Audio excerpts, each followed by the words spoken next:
Hello, my name is Kate Osborne, and I am about to walk you through my network learning project for CEP810 through Michigan State University.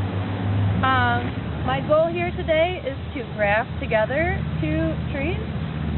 For the network learning project, I was only allowed to use resources from YouTube and help forums online. Today I'm going to be performing what's called a pleaching graft, which is when you take two trees and you graft them together in such a way that they are both separate but then become one organism that are attached together. I decided not to do an agricultural graft, like putting one species of apple onto another species of apple, because you really need to work with trees that are just coming out of like hibernation, so to speak. So these are the trees I decided to work on. I've already trimmed up around this area to remove anything that might be competing for energy in the area. Here in front of me, I have a number of typical tools used for grafting with trees. A knife is typical to expose vascular cambium, which is basically the blood vessels of a tree.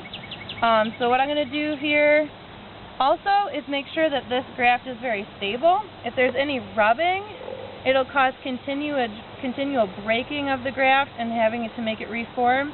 So I'm going to just fix these two trees together. So I'm going to bring the branch across, and I'm going to make sure that the branch is in close contact, because the goal is to get their two vascular systems to intertwine.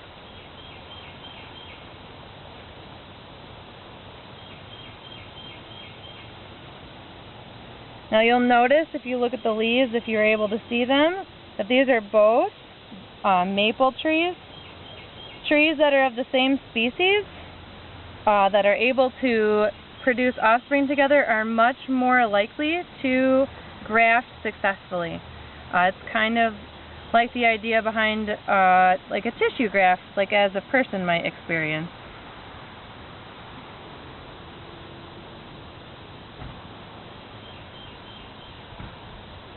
And that is good. Most grafters also use tape or plastic of some sort, and that will help prevent moisture from getting into any open wound that might be formed during this graft. So I'm just going to tape it. Another important thing is we don't want to cause too much damage to the back side of this branch, because that's where all these leaves on the end are getting their energy from. I have the end of this branch also removed, because the more energy that this requires right now, the harder it will be on it if we get some interference happening here. So we'll just not have too much growing over here yet. So I'll just tape that on.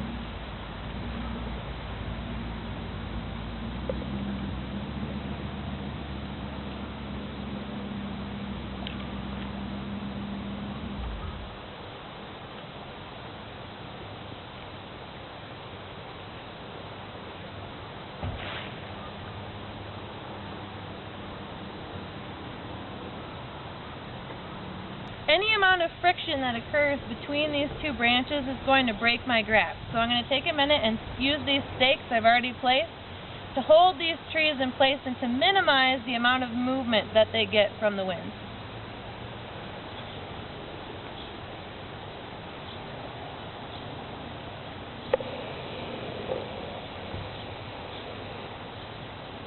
I could probably do it before and after you get stuff.